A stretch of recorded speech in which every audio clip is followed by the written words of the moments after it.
We have discussed contextual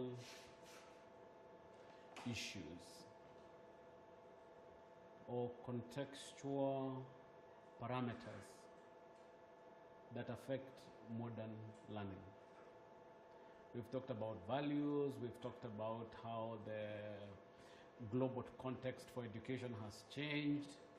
We've talked about how values interface with pedagogical practices. And I have said that when they started the 844 system, they did not start the 844 system so that it can produce people for passing examinations. In fact, it was imagined as one of the most practical systems of its time. And yet, we have ended up where we didn't want to be in the first place when it comes to the system. And you ask yourself, why? Knowing the things that we know about pedagogy, knowing the things that we know about where the world is going, why have we ended up where we are now? And my answer to that question has always been that education is not about policies, it's not about syllabus, it's not about curriculum, it is not about structure. Schooling is about the classroom. Ultimately, what happens in the classroom will determine the quality of education that a child will get. You can have the best policies, you can have the best syllabus, you can have the best intentions, but if, like they say, when the rubber meets the road, the teacher does not have the skills to translate the policies and the intentions and the aspirations and the values into a pedagogical plan, implement that pedagogical plan to attain the desired objectives and the desired values and the desired intentions, education will not work. Even when it comes to the question of reviewing the 844 system, I am hearing about the structure, I'm hearing about the syllabus, I'm hearing about the content. I cannot hear about pedagogical practice and the teacher. Any educational intentions or objectives or aspirations or values or plans or projections or goals rise and fall with that teacher in the classroom. And that is why, in as much as we can talk about context and values and ICT and all these things that we're talking about, ultimately, it is about what happens in the classroom. We can hold seminars, we can hold conferences, we can change syllabus, we can overhaul curriculum. If the principles and practices inside the classroom do not support those policies and values, it will not happen. Here at Midas, we say that our mission is to provide modern learning systems and environments for the modern child. However modern our environments and our systems are, if that teacher cannot animate those processes and those systems inside the classroom, it will not happen. If they overhaul the 844 system and the people who are coming from the universities today are the people who are expected to animate a new curriculum and a new syllabus to meet new goals and new objectives, it will not happen. In this series, I want to talk about principles and practices of learner-centered pedagogies inside the classroom. I can sit here and pontificate about pedagogical systems and about modern pedagogies, but for so long as you are going to come out of this seminar, go and pick KLB and go to class and do the same old things, nothing will change. And therefore, for me, the anchor series of what we are trying to do is this one: Principles and Practice of Learner-Centered Pedagogies at Midas Boys. 3 things that are key in discussing modern pedagogical methods. Number 1, they are learner-centered and experiential. Number 2, they are collaborative. And number 3, they integrate ICT. But like I've said, modern pedagogies or modern pedagogical environments use ICT tools. They are not about ICT. So that when somebody asks you what is modern about your environment, and you start saying, we have computers in the classroom. Yes, we do have computers in the classroom, but they are tools to assist you animate modern learning environment. You can change the curriculum. You can change the syllabus. You can change the goals. You can change the values. And you can buy children laptops. If the teacher practice inside the classroom does not change, ICT will not modernize pedagogy. There is, and because the discussion about education or about schooling in this country is carried on by politicians. So they say, we want to get into the modern age. And how do they imagine they will get into the modern age? By buying laptops. Laptops will not get you into the modern age or into modern pedagogical practice. It is ultimately the teacher who will move education practice into the modern age. It is not gadgets. We assume because you have a laptop, you are modern. You're not. You are using the laptop to do the same old stuff that you have been doing. There's no difference. So part of understanding the role of ICT in modern pedagogy is understanding that it is a tool. You must know how to use that tool in a new environment for the tool to give you the results that you are looking for. If you cannot use the tool in a modern environment and in the ways that it allows you, in the various ways that it allows you to work, because ICT, and we have had this discussion before, it's going to change everything. So what we are trying to do is to plug it into the old pedagogies, and we think that we have become modern. It doesn't work like that. Actually, can you have the first 2 without the third one? Yes, you can. Put it differently. Does having the third one mean that you are now modern? It doesn't. So it is possible for you to have the first 2 without the third, and you are modern. It is possible for you to have the third without the first 2, and you will never be modern. So it is extremely important to understand that it is the practice.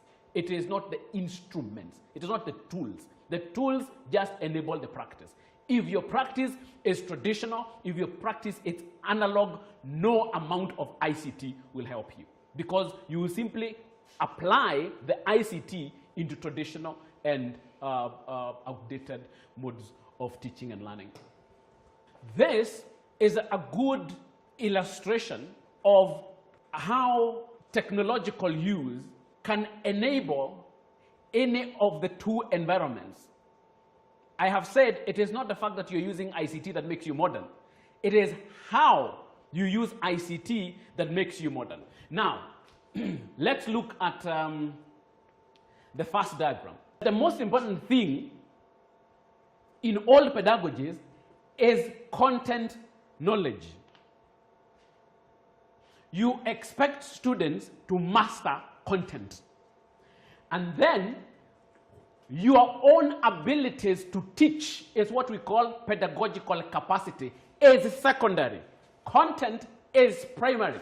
And that is why, with time, it became that anybody can teach. Because the idea was that anybody who has content can teach, because pedagogical capacity, abilities to teach, were secondary. They were not primary. So the person we were looking for is a person with the content, with the knowledge. If you have the knowledge, then you can teach. And then what has happened is, even when you are trained, even when you're in the university, being trained as a teacher, do you do more units in your content subjects, or do you do more units in education, in the content subject? Because old pedagogies are about content. And then you come to Midas. Once you sign your contract, what are you given? A laptop. You are told this is a modern learning environment. So you put tech use on top. You are ideally layering all these other things on top of content. In new pedagogies, or in new pedagogical models, the foundation of teacher quality is a teacher's pedagogical capacity.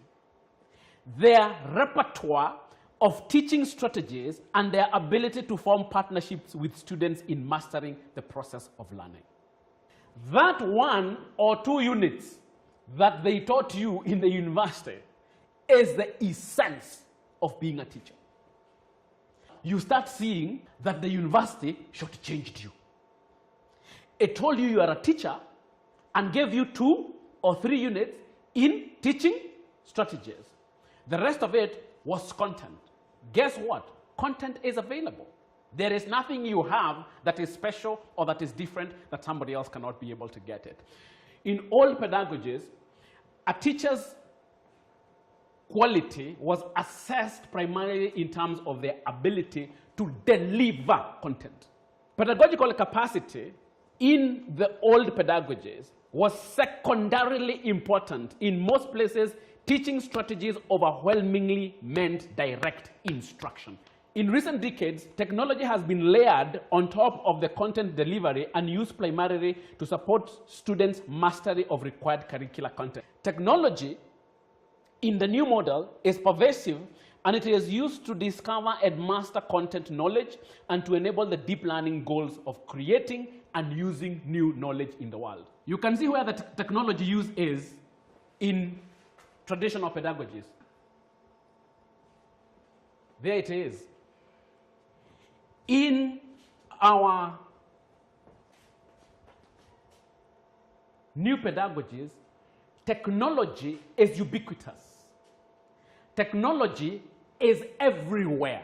Technology is not something that you do. Technology is not something that you layer on to your, onto your content and onto your pedagogical capacity. It is not an aspect. It is everywhere. You cannot escape it. And then pedagogical capacity is at the base of modern pedagogies. And it is supposed to help you and the student discover and master content together.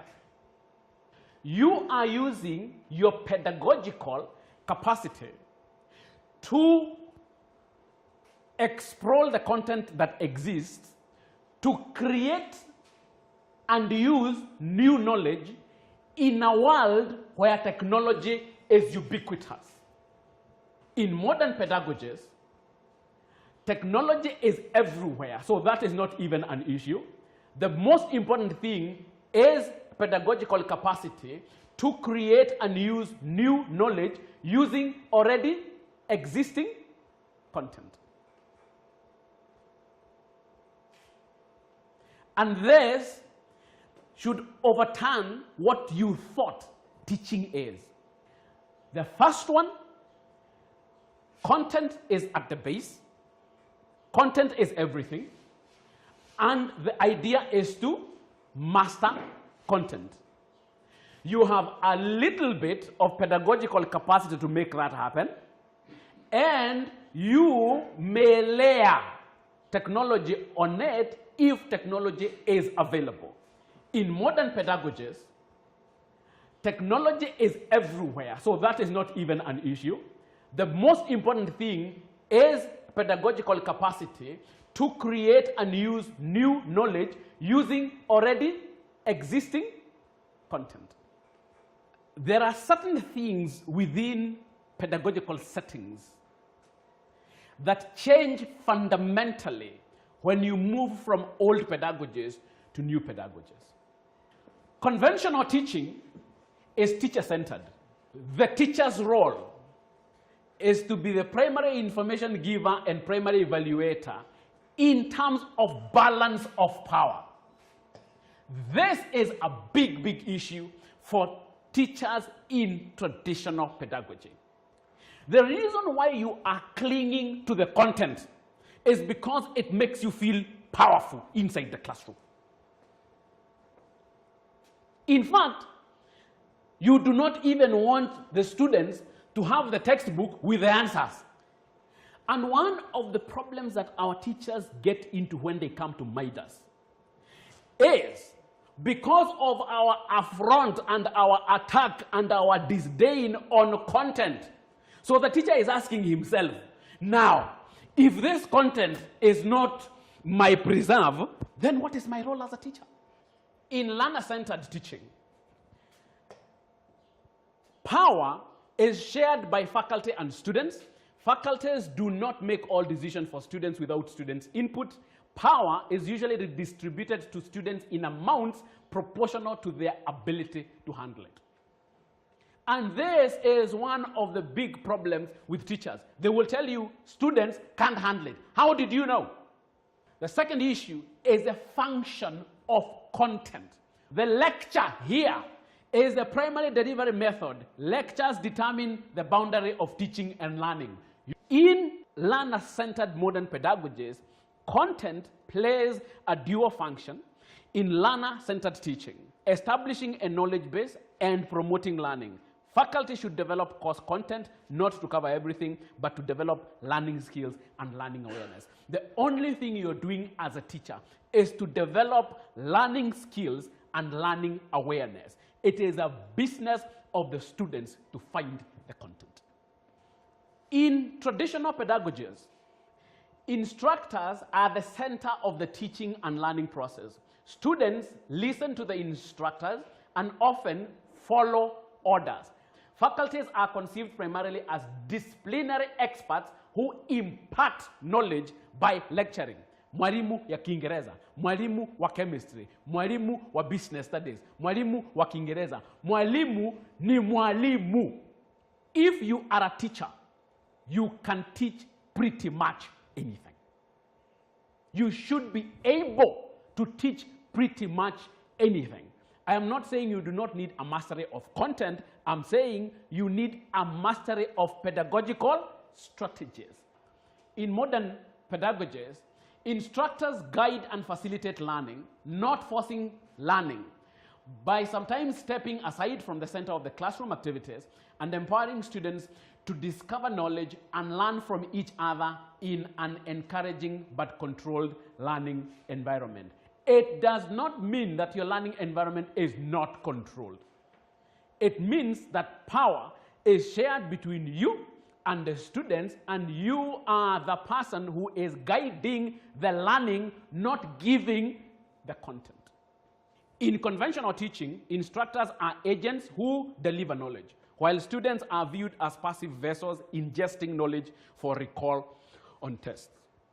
In a modern learning setting, designers should aim to create environments with fewer rules and requirements which are conducive to learning, to encourage students to learn effectively and to support the learning efforts of others. Students are motivated to build autonomy and responsibility in learning and receive timely feedback from faculty. Assessment is used to monitor learning. Emphasis is on right answers, Desired learning is assessed indirectly through the use of objectively scored tests. Traditional tests measure declarative knowledge, learned recitations, and applications to small problems. They do not necessarily address depth of understanding or the skills the students have acquired. These ones.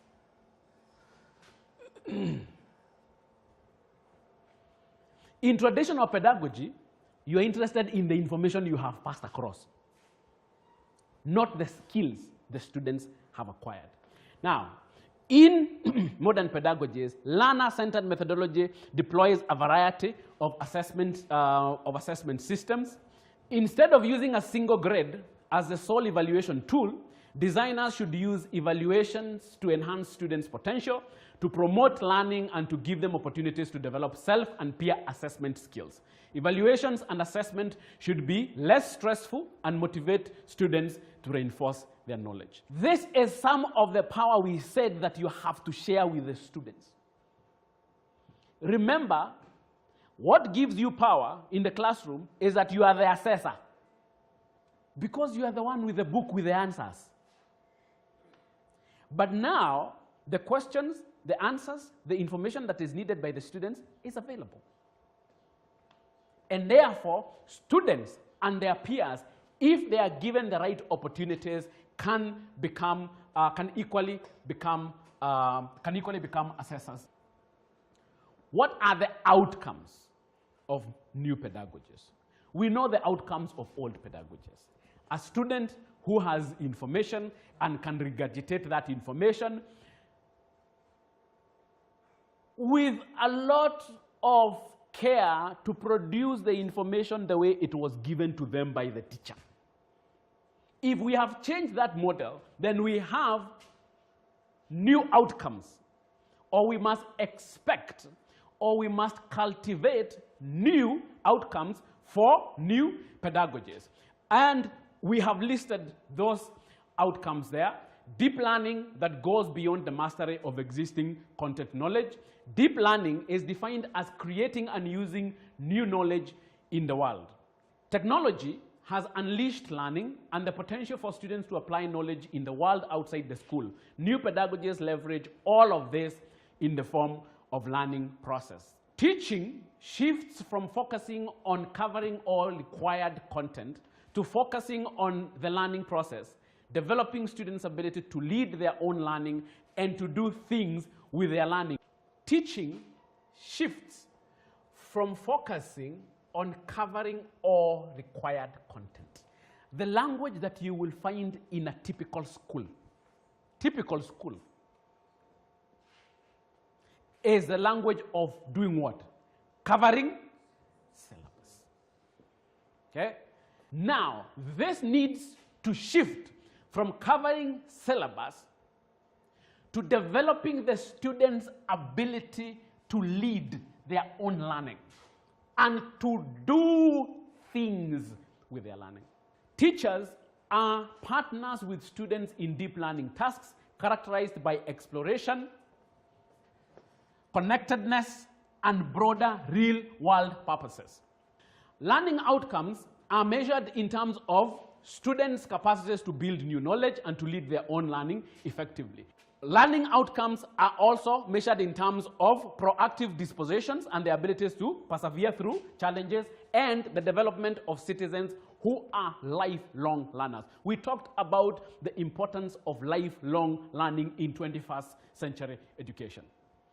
It is not about what you know today. What you know today will not be useful tomorrow. So what you need to learn today is how to learn so that when you need new knowledge, you will be able to learn new knowledge.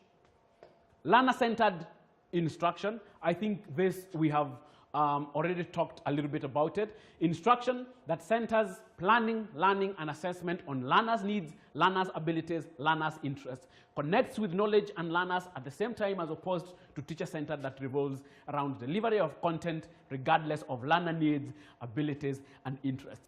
When you listen to it, it looks obvious. But when you evaluate what you do, when you are going to class, whose needs, whose abilities, and whose interests guides your practice in class. Remember, deep learning needs to be guided by learners' interests. Learners' needs, learners' abilities, and learners' interests.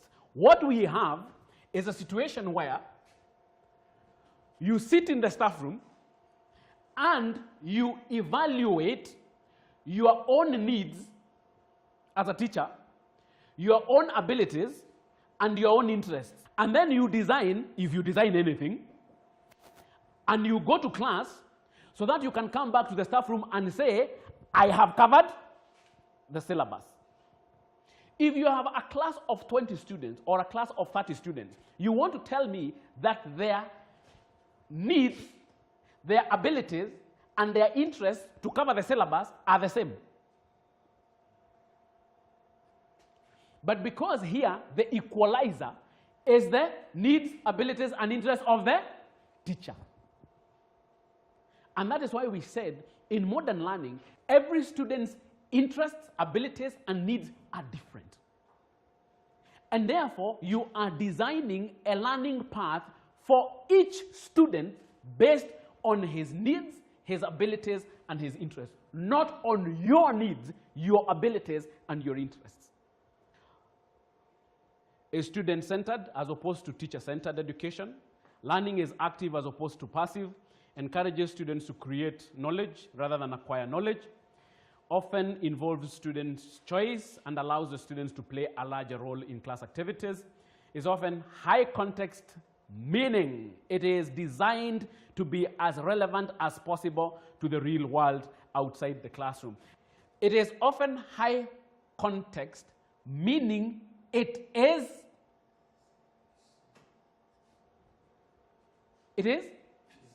designed. Who is the designer? The teacher. What makes you a teacher is pedagogical strategies. It is not content. Content is available and it can be given by anyone.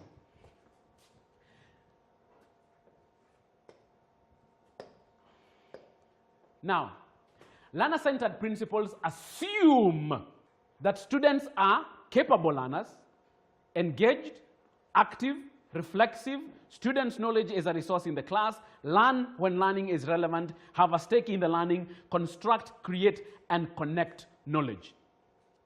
Fundamentals of learner-centered approaches. The first thing you need to ask yourselves is, are your students independent learners? If they are not independent learners, you will never be able to animate a learner-centered environment. And you cannot claim that you cannot animate a learner-centered environment because your students do not have independent learner skills. Of course they don't have independent learner skills.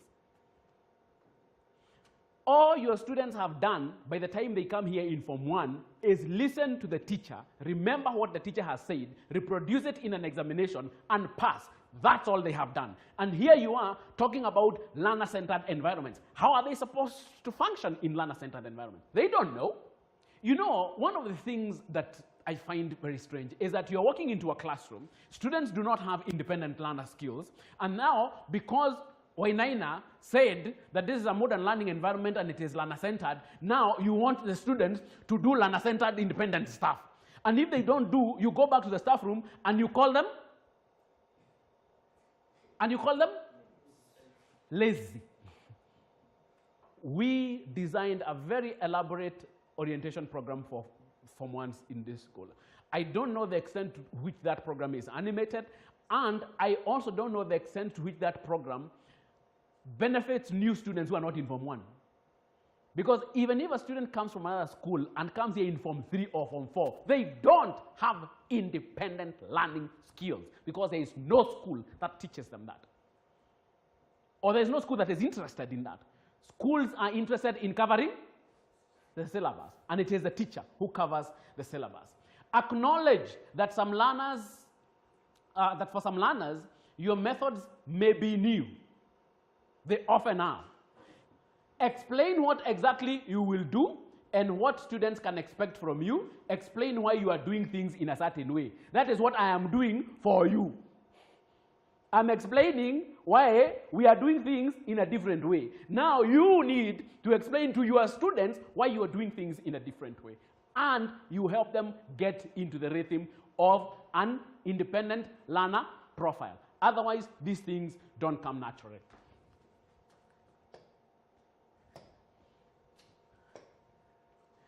This demonstrates to you how a teacher-centered pedagogical model looks like.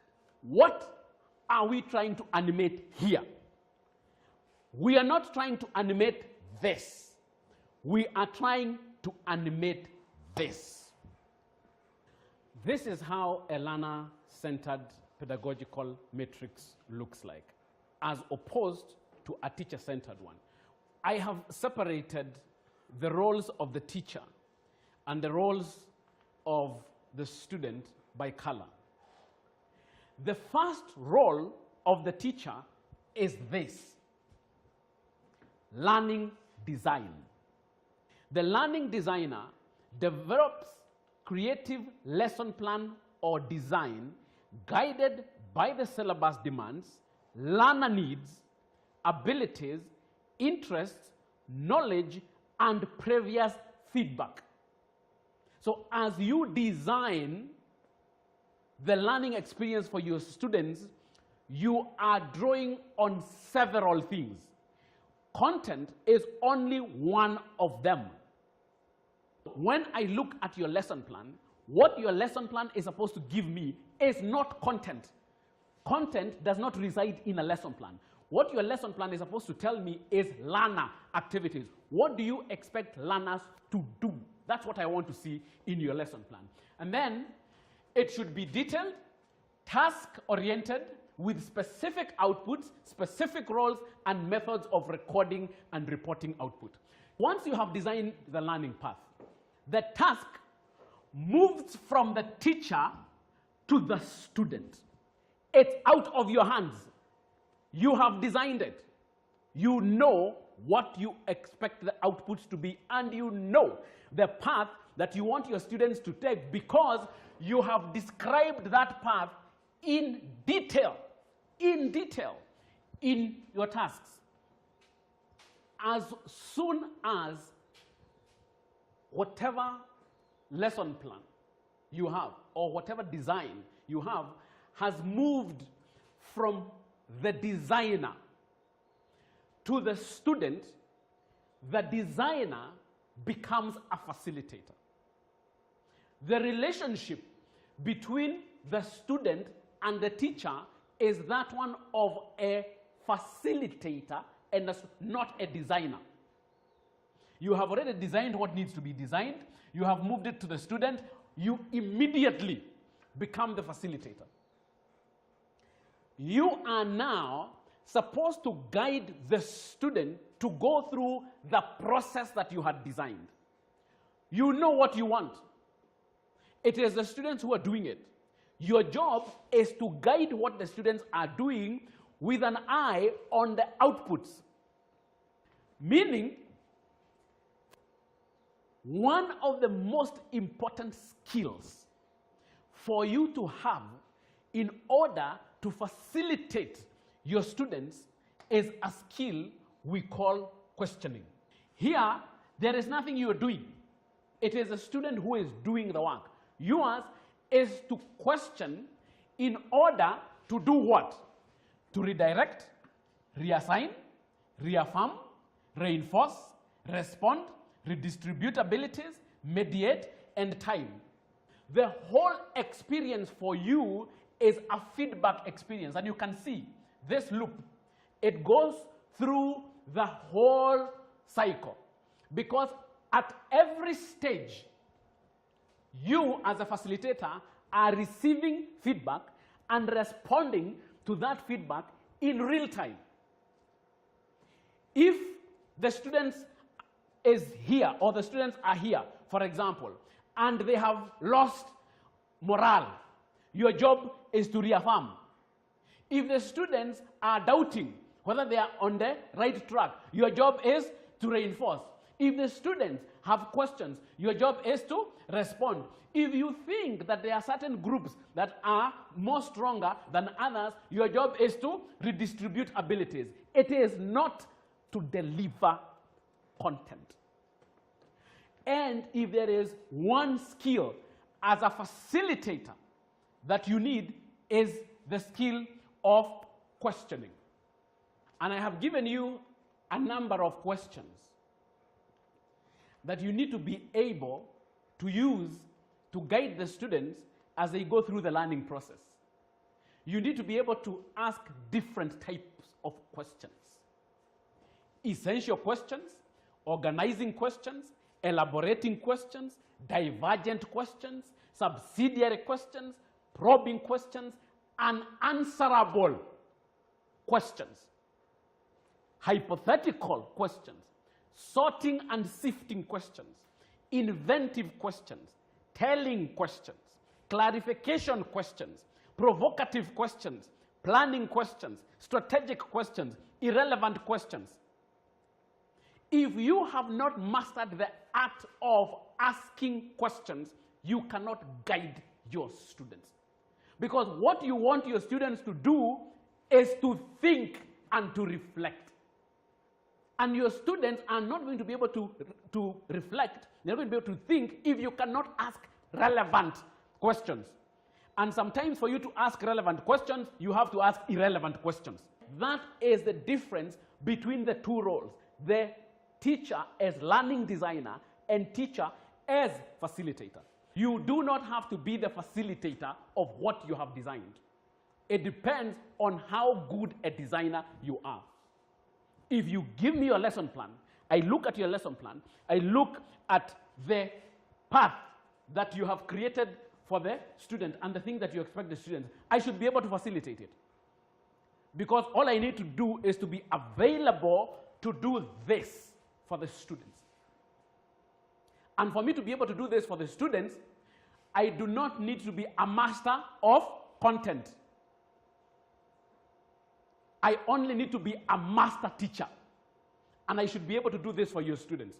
If the design is shoddy, if the design assumes things, if the design is not very, very specific as to the learner activities, then you will find yourself being the person delivering the content to your students, because the students cannot take this path if the design is flawed. Emergent teacher-student roles in modern pedagogy. And I think we have touched on this when we were giving how the modern pedagogical environment has changed the role of the teachers in terms of power, in terms of the processes, in terms of content. So in terms of pedagogical capacity and in terms of the students. Teacher roles: build trusted relationships with students and peer teachers, seek good mentors. Help students find and build on their interests and aspirations through deep learning tasks. Require challenging learning goals, tasks, and success criteria for self and students that require creation and use of new knowledge. Now, those things have to happen here. When we are saying you require your students here, when you are designing, that is where it happens. So you know what are the skills that you are requiring from your students as you design.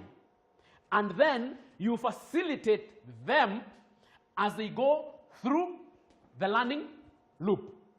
And you use feedback from every stage and the feedback loop again to do your learning design, so that your next lesson is informed by the feedback from your previous lesson.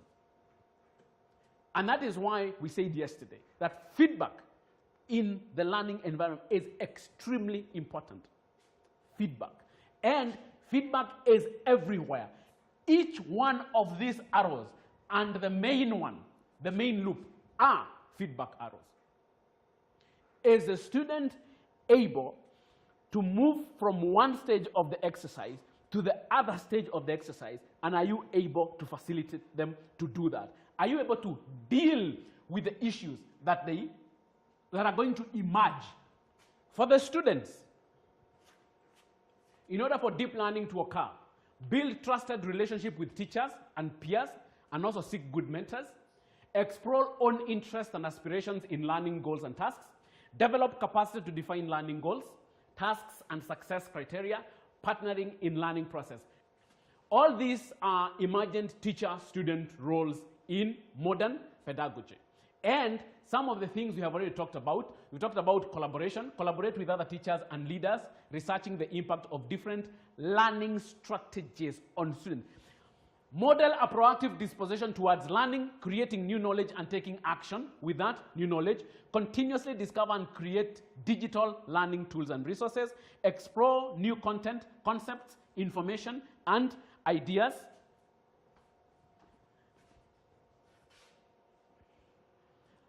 Challenge students to create new knowledge, connect with students, peers, and experts beyond the classroom, accelerate students' ability to drive their own learning process, and assess and share information on students' learning abilities and dispositions. Now, what are the roles of students in modern pedagogies? Provide feedback to teachers and peers on what is working in one's own learning, build mastery of the learning process, and own progress. Develop intellectual and attitudinal dispositions towards creating new knowledge and doing things with it in the world. Continuously discover and create digital learning tools and resources to explore new content, concepts, information, and ideas. Use these tools to create new knowledge, to connect with peers and experts throughout the world, and to use new knowledge in the world. These are simple guidelines on learner-centered experiential learning. There are things you can do to ease students, especially those who look to you to tell them what to do, into functioning more independently during group work and discussions. Set clear and methodical guidelines for the outputs of group activities. As a learning designer, this is your primary responsibility. The question we should ask is, how does a learner-centered experience look like? Graduated levels of knowledge domains must be guided by Bloom's taxonomy. Do, reflect, apply. When you are designing, you are the one who builds in these cognitive abilities in the work that you expect your students to do. It does not help you to waste your time and all you do, or all your students are able to do, is the lower level in Bloom's taxonomy. Define, identify, describe, label, list, name, state, match. This is the most basic that you can get. Unfortunately, students spend all their time in school on this knowledge, understanding, a little bit. Here, when it comes to solve, probably when you're talking about mathematics. And it is because there is no other word. Actually, the word is define, or describe, or match. You're not going to get learning experiences that are on a higher scale on Bloom's taxonomy. I have talked to teachers about Bloom's taxonomy 1,000,001 times. Because you are the one who defines the syllabus requirements and design tasks that expect your students to graduate in terms of cognitive abilities. But if the only thing that your students do by the time they come from school is knowledge and understanding, that is possible because information is available. There is no much value that you have added if your students know and understand. Can your students apply, analyze, evaluate, but more importantly, can your students create? Can they create knowledge? You will need to ease them slowly into higher levels of Bloom's taxonomy. Most of the stuff that your students do, and the reason why they are bored with school, is that everything they do is at the level of knowledge and understanding. Can you remember? So you go, you give them information, and you expect them to remember. They don't do anything, they do not get involved in anything, and they don't do anything with the information apart from remember the information. It is you who builds this skill into your design, into your learning design. Invite groups to choose their own topics during conversation sessions. Assign roles within the group, such as the encourager, the recorder, the reporter, the person who keeps the group on track. The teachers, they must be professionals who see themselves as learning designers and facilitators and not teachers. You must see yourself as a professional in learning design and learning facilitation. The former designs learning paths for their students and facilitates the students through a process that enables them attain certain specific learning objectives, while the latter pass information to passive learners. Acquire continued a teacher in order to make success of a modern pedagogy and modern pedagogical processes. The teacher must acquire continued and structured professional development to help them unlearn traditional pedagogy and relearn modern pedagogy. The teacher should also be able to pursue a professional environment where inquiries are shared, interventions devised collaboratively, and reflections based on both self and peer observations lead to the development of a robust, continuously improving community of practice. The question of community of practice is one that I have raised with teachers, and I have always raised this question with teachers, that do you know this community of practice? Do you have a community of practice? And when I was teaching in the TSC, I kept asking these questions. If I am a teacher of language, do we have an association of professional language teachers? And are we able to exchange ideas and pedagogical strategies in language teaching? And one of the biggest problems we have in teaching today is that we do not have strong professional associations. We have strong unions. And unions are not professional associations. There is a way in which they're supposed to support professional development, but teachers are supposed to have their own professional development associations that deal with these things. If we don't have them, we need to form them. If we can't form them out there, you need to form a community of practitioners here so that you can be able to collaboratively reflect on teaching strategies and what works and what doesn't work. If you will be an effective facilitator, you have to be satisfied with the knowledge that you offer and develop opportunities for others to learn, many of which will go unused or undervalued. Remember, what the student does with the learning paths that you've created is his challenge. What the outcomes of that process are going to be depends on what the student does with the experience. Your mastery of content or transmission of it is irrelevant when it comes to your learners capitalizing on their personal learning. They will learn what they will learn. If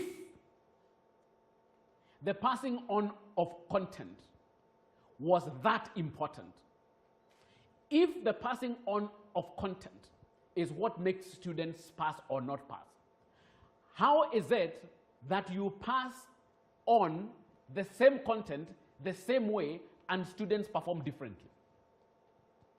It is your own ego that makes you think they learned because you taught.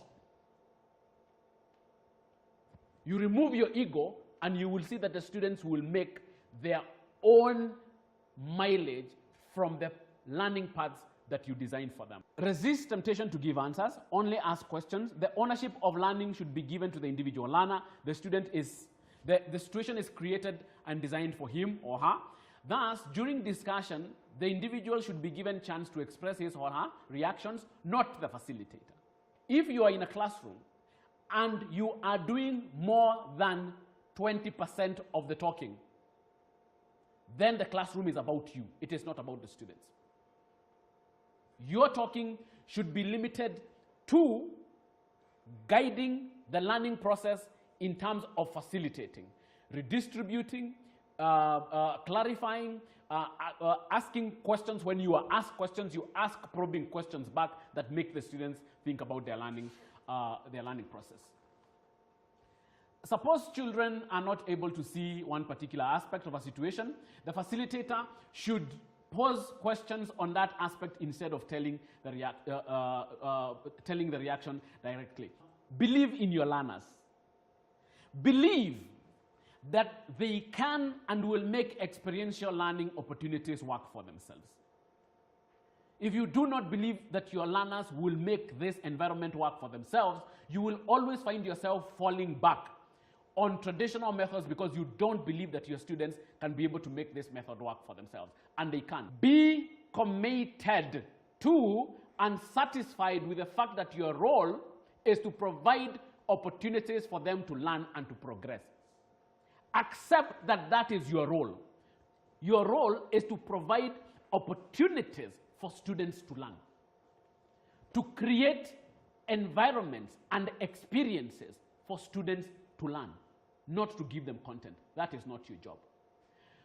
Although it will be hard for you to ease learners into learning situations that foster independence, resist the urge to fall back on the familiar approaches. It's going to be a journey. It is going to be a process for you to transition your students from dependent passive learners to independent active learners. The only way that process is going to be successful is if you resist the urge to fall back on familiar patterns. If students are having difficulties, you are supposed to guide them through those challenges to overcome the challenges, not to fall back on the familiar, traditional, pedagogical processes. It is difficult too for students to embrace independent learning, especially if the teacher is directing everything. And there was a discussion with teachers about how much should you guide students in an independent learning situation. That depends on your students. Their conventional beliefs of teaching based on past experiences in teacher-directed learning context. This is the biggest obstruction for teachers in terms of transitioning into modern pedagogies. When you come here, you already know how to teach. You already know how school is done. You already know how a classroom is supposed to be run. So when you come here and you're being told you can't run it that way, you need to change, it becomes a problem. I think another hindrance is unwillingness or difficulty encountered to self-reflect upon their learning experiences in the teaching methods. It is very easy to see what other people are not doing. It is very easy to see what other people are doing wrong. It is much, much harder for us to appreciate what we ourselves are doing wrong. And therefore, if you can self-reflect on how you teach, it's going to be much, much easier for you to transition. There is also lack of institutional support to transition. That's a huge one. If you are in an institution that does not support you to transition from traditional pedagogy to modern pedagogy, you're going to find it very difficult. Thankfully, that is not a problem here. Here, you are not only encouraged to transition, you are expected to transition. The teaching relationship is a power relationship, and it is a control relationship. When we are coming to modern pedagogy, you are telling the teacher to share the power and to occupy a much more elevated position where those small power relations of who knows and who doesn't know are not of any impact anymore. Another problem in transitioning for teachers is sabotaging themselves using learner resistance as an excuse. You go to class and you claim that the students cannot do this modern pedagogy thing. But we have said that independent learning is a skill. So if your students have not been taught the skill, of course you expect them to have difficulties. And of course you cannot use that as a reason for not transitioning to modern pedagogies. Because many learners have little experience in making decisions about their learning, difficulties with learner-centered methodologies should be initially expected. So if you're having challenges with your learners, then these challenges should be expected. But do remember that when you come here, our learners are already conversant with independent learner profiles. So the problem is not the learner, the problem is yourself. This is a model for transitioning and adopting change. We call it the theory of diffusion of innovation. This is a normal curve with 100%. And here we have what we call the innovators. Okay? We have what we call the innovators here. And in terms of scale, the innovators are about 2%, the people who come up with new things. And then we have visionaries here in the normal curve. In the normal curve, we call them early adopters. And then here, about 34% is what we call the early majority. The early majority are the people who, once they have heard that something is working, okay, once they have heard that something is working, they will jump into it. And then here, we have what we call the late majority. The ones who adopt something because everybody else has adopted it. They are fairly pragmatic about it. And then we have the skeptics. Here, they're called the laggards. These ones will never adopt anything new. They are still using mulikamwizi, even today, and saying the way it keeps charge. What do you want? What do you want? Especially here, and with a new way of looking at education and the new way of looking at teaching, you want people who are here. You want people who are early adopters, people who are visionaries. Pragmatists are people who say, fine, this thing has come into the market, it works, so-and-so has it, they say it's good, they will run with it. And the most important thing to ask yourself is, where are you? Where are you in this continuum? Are you an enthusiast? Are you a visionary? Are you a pragmatist? Are you a conservative? Or are you a skeptic? Looking at it from the point of view of innovation, are you an innovator? Are you the early adopter? Are you the early majority? Are you the late majority? Or are you a laggard? In an environment where we are trying to adopt new technologies and new methodologies of teaching and learning, we need at least visionaries. The early adopters and the pragmatists might not help us a lot, but you know, if we get them, the kind of people you don't want are the laggards or and the skeptics. Pedagogical transition, managing the transition to learner-centered models, recognizing that change is a process and not an event. Individuals go through natural and recognizable stages within the change process, and recognizing these stages of concern can help you manage your own transition better. I think one of the things that we need to do is to help the teachers transition themselves as opposed to the students. If the teacher transitions, the students will transition. And there are models that have been developed for understanding how people